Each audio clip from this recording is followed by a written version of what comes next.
Yellowstone was the world's first national park. The first sentence on the park's website makes sure you are aware of that bit of trivia. To be first is to be remembered. Every journalist wants to be the first to publish a story. Every company wants to be the first to market with their product. Every kid in my first grade class in West Virginia knew local hero Chuck Yeager was the first pilot to break the sound barrier. Who was the second? They didn't teach that in school. But first does not always mean best, although in Yellowstone's case it just might. Still, a first kiss, a first love, a first date, these are the moments that we memorialize, even if they end up not being all that great. First equals special.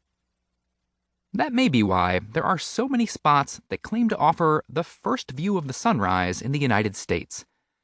The sunrise marks the first light of a new day, and town tourism bureaus across the country claim that they alone are where you can see that light before anyone else. Of course, with the sunrise, being first is just a matter of seconds. Guam bills itself as where America's day begins. Out in the middle of the Pacific, closer to Japan than to Hawaii, Guam is 14 hours ahead of the East Coast, since it lies just west of the international dateline. But to count Guam as the first sunrise almost seems like cheating, especially since, 1,500 miles farther east, there's Wake Island, an Air Force base where the sign on the runway once read, "Where America's Day really begins."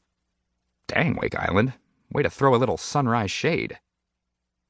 After passing over Asia and Europe, the sun eventually shines on Cadillac Mountain at Acadia National Park in Maine. From mid-September through mid-March, this is where the first rays of sun are said to hit the contiguous United States. Even that honor is true only during the winter months, since the tilt of the Earth affects the sun's position on the horizon. In the summer, Mars Hill, Maine sees the first light.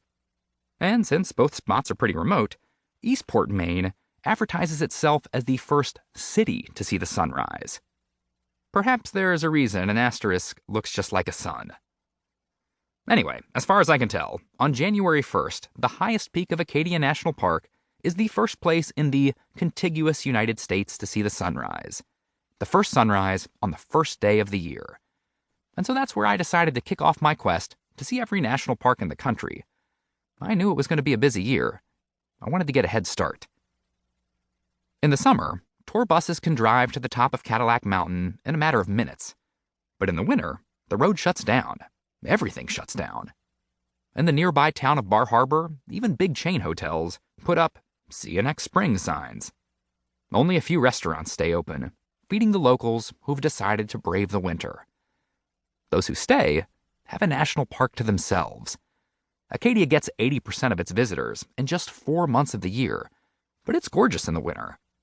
Crystal blue lakes become bright white ice fishing destinations, hillsides become ski runs, and the road that leads to the top of Cadillac Mountain, covered in snow, becomes a dangerous, slippery hike.